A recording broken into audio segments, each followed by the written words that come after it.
Bonjour à toutes et tous. Vous voilà bien installés dans votre formation. La formation à distance présente des avantages incomparables. Vous pouvez vous connecter quand vous voulez, ce qui facilite grandement vos emplois du temps surbookés. Vous travaillez à votre rythme, quand vous pouvez et quand vous voulez.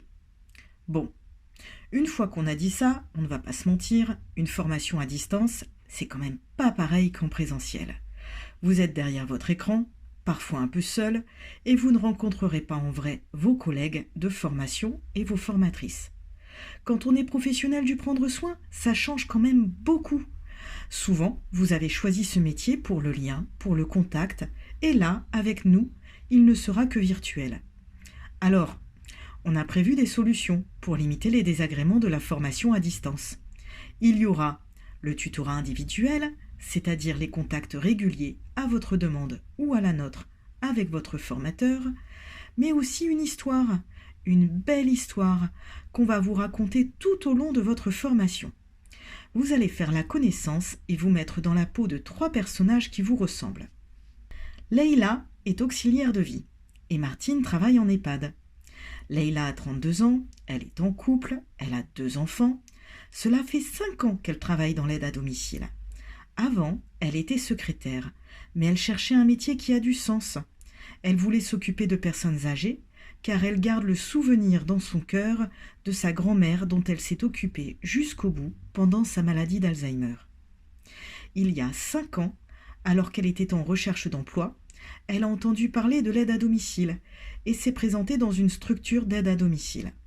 Même sans expérience professionnelle, son savoir-être et son empathie ont fait la différence.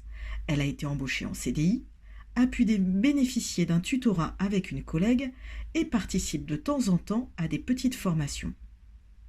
Aujourd'hui, ses journées sont bien remplies.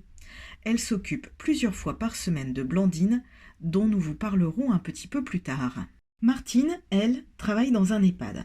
Elle a 50 ans et elle travaille comme faisant fonction aide-soignante depuis le début de sa carrière, après avoir passé un BEP carrière sanitaire et sociale. Elle est divorcée et ses enfants sont grands, ils ont quitté la maison. Elle adore son travail. Elle a débuté comme ASH, agent de service hospitalier, et aujourd'hui, elle occupe les fonctions d'aide-soignante, mais sans le diplôme. Elle se dit, à tort peut-être, que ce n'est pas à 50 ans qu'elle va se remettre aux études. Entre nous, on ne lui a pas encore parlé de la VAE, mais ceci est un autre sujet. Martine est le rayon de soleil de son service.